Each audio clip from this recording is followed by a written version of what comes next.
Olá, a redução da maioridade penal está em debate na Comissão de Constituição e Justiça aqui do Senado Federal, que está realizando uma série de audiências públicas com convidados para fazer, junto com os senadores, essa reflexão.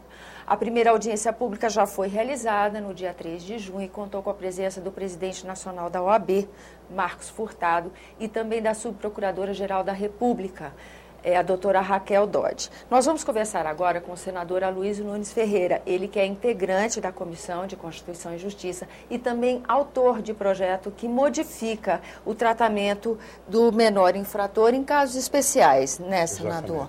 Senador, uma coisa que os primeiros convidados dessa série de audiências públicas, a primeira coisa que eles deixaram muito claro é que essa discussão, ela é inconstitucional.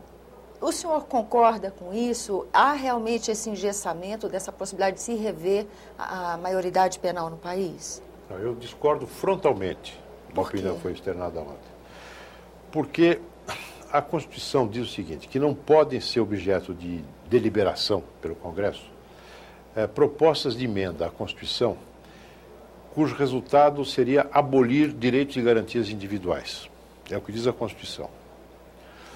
Ora, em matéria de direitos e garantias individuais, nós temos a enumeração que consta do artigo 5º da Constituição. Direitos e garantias individuais, alguém quer saber o que é, está lá no artigo 5º da Constituição. Né? Esse artigo 5º tem uma série de incisos, e muitos deles se tratam de assunto penal, de aplicação da lei penal.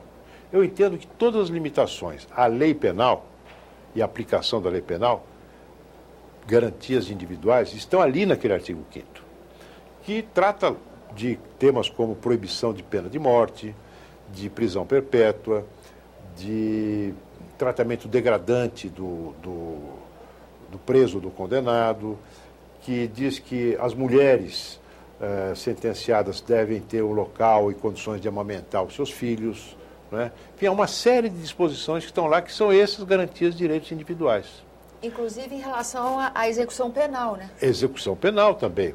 Ali há um inciso que diz que nós devemos ter estabelecimentos especializados segundo a faixa etária e segundo a gravidade do crime que o sentenciado cometeu. Eu entendo que o artigo 5º esgota a matéria. O artigo 228 da Constituição estabelece a chamada imputabilidade penal, nome, a partir dos 18 anos apenas. Eu acredito que este artigo não estabelece uma garantia, um direito individual. Eu acho que ele pode ser, sim, alterado. Acho que o que é necessário é que haja um limite fixado na Constituição, mas que esse limite seja precisamente apenas de 18 anos, eu discordo. Né? Porque o pressuposto desse artigo é que até os 18 anos, a pessoa não tem a capacidade de entender o ato, a ilicitude do ato que está cometendo. Né? Você é capaz de entender que não é ilegal, é ilícito roubar, matar, estuprar. Não é? Então, a Constituição admite que até os 18 anos a pessoa não tenha condição de entender exatamente o caráter ilícito desses fatos, desses atos, e nem de se conduzir segundo esse entendimento.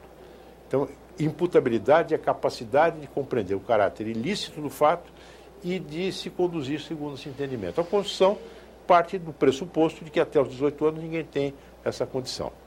Totalmente amadurecida, né? Totalmente amadurecida. E que, portanto, tem que ser objeto de uma legislação protetora. E é por isso que a medida tem que ser socioeducativa?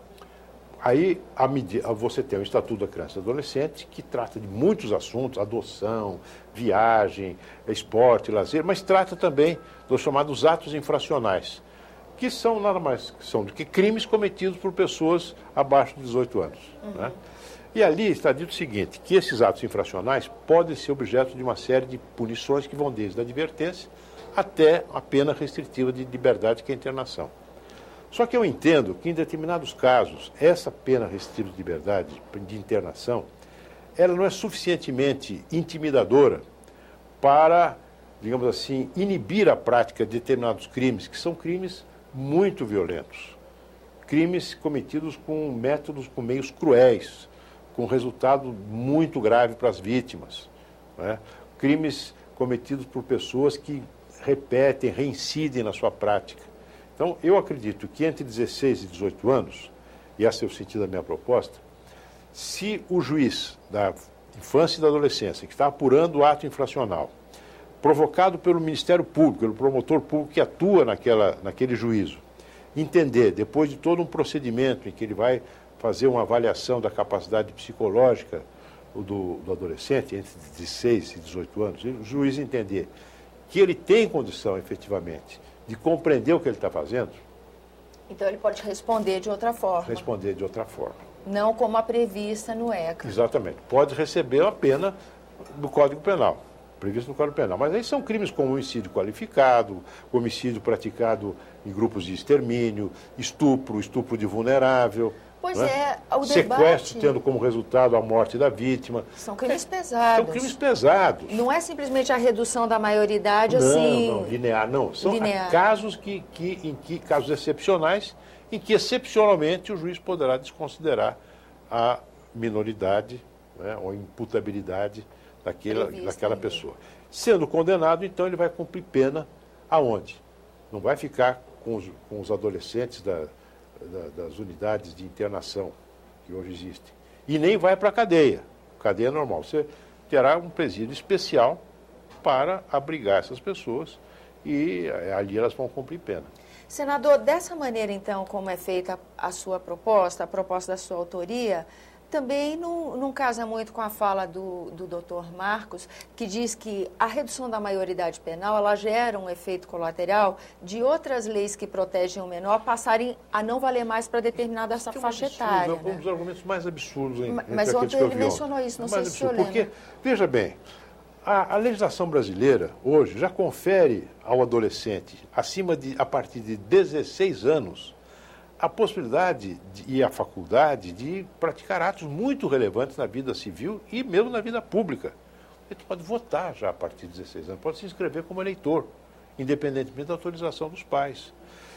Ou seja, tem capacidade de discernimento para escolher o presidente da República, o vereador, o governador, o deputado, o senador. Que também é determinante para a vida de toda a sociedade. Exatamente. Ele pode, como cidadão, a partir de 16 anos, ele pode propor uma ação popular que anula uma medida governamental lesiva ao interesse público. Ele pode subscrever uma petição, como é que chama isso? Uma iniciativa popular.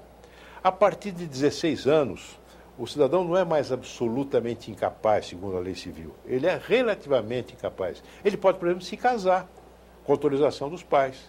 Ele pode trabalhar, desde que não seja um trabalho insalubre e perigoso, e tendo independência financeira a partir desse trabalho, ele está emancipado. Entendeu? Uhum. Ele pode ser testemunha em processos de qualquer natureza, seja no processos cíveis, ou processos criminais ou trabalhistas. Então, há um descompasso Ele pode fazer testamento. O testamento é o ato jurídico mais solene que existe no nosso ordenamento jurídico. Ele pode testar. Então, quer dizer, esse argumento do presidente da OAB, de dizer que se você mexe na minoridade penal, necessariamente modifica todo o resto... Deixaria descoberto uma faixa etária de várias profissões. Não tem cabimento nenhum, claro, porque hoje em dia você tem já a capacidade do adolescente acima de 16 anos praticar uma série de atos da vida legítimos, né, que são atos válidos, e essas disposições legais convivem com a minoridade aos 18 anos. É um argumento realmente sem o menor fundamento. E, na sua opinião, esse debate continua e cresce, né? Eu acho que cresce. Eu acho que o argumento também trazido pelo presidente do AB é um argumento, digamos, de uma falsa sociologia, uma sociologia sem muita resultado prático. Ele diz o seguinte, olha, só vamos poder mexer com isso quando tiver tudo resolvido, quando tiver escola para todo mundo, tiver emprego para todo mundo, esporte, lazer. Tudo bem, eu acho que ninguém está propondo acabar com políticas públicas que, aliás, são muito insuficientes, nem revogar o Estatuto da Criança e do Adolescente, que é uma lei muito avançada. Eu estou querendo, em determinados casos, em que o Estatuto do Adolescente, na sua parte, digamos, penal, entre aspas, que é a parte, digamos, dos atos infracionais, né? Ele é caso em que o Estatuto visivelmente não dá conta de enquadrar determinados indivíduos e determinados crimes. Tá certo. É importante fazer esclarecimento a você. Agora, que nos mantém a acompanha. regra geral dos 18 anos. Sim. Nesses, apenas abrindo a Em condutas possibilidade excepcionais. do juiz da infância e da adolescência, num procedimento provocado pelo próprio Ministério Público, que atua naquela vara especializada, o juiz considerar que é o caso de aplicar a lei penal. Tá certo, senador. Muito obrigada pela sua presença aqui no nosso programa. A você que nos acompanha, eu agradeço a atenção e convido a participar desse debate. Na nossa página www.senado.leg.br, você vai encontrar um bannerzinho que justamente representa esse debate que está acontecendo na CCJ. Ao acessar esse banner, você cai então na página do E-Cidadania e pode tecer seus comentários, direcionar suas perguntas, participar dessa reflexão que é feita aqui na casa. Eu agradeço a atenção, esse é o programa Argumento. Há outras formas de você entrar em contato conosco, como, por exemplo, pelo telefone 0800 61 22 11, de ligação gratuita, ou mesmo pela nossa página www.senado.leg.br/TV. Até a próxima.